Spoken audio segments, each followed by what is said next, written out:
每到梅雨季节，台湾常出现俗称的大水蚂蚁，其实就是有翅膀从巢中飞出来的繁殖型白蚁。它们主要繁殖季节为4到6月的春夏之际，会选在温暖潮湿的地方定居。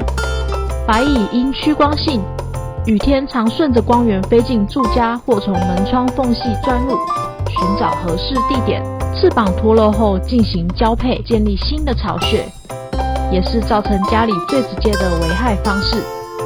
白蚁也可透过室外土壤层与建筑物的裂缝入侵，它们会分泌乙酸，腐蚀水泥、塑胶，所以当白蚁遇上木材或木质装潢时，则可迅速造成危害，并开始定居。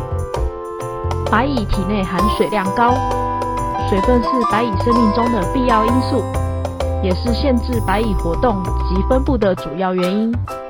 它们需待在潮湿的环境，所以经常利用漏水腐蚀后的木头、装潢材料寄居。浴室附近的木地板、门框、衣橱、储藏隔间，这些地方往往是白蚁最容易滋生的地方。你家也是属于白蚁喜爱的漏水屋吗？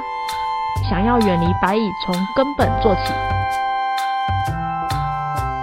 使用马克思耐候型水泥进行屋顶防水铺设，让你家不再漏水潮湿。一通电话全台服务，免费现场勘查估价。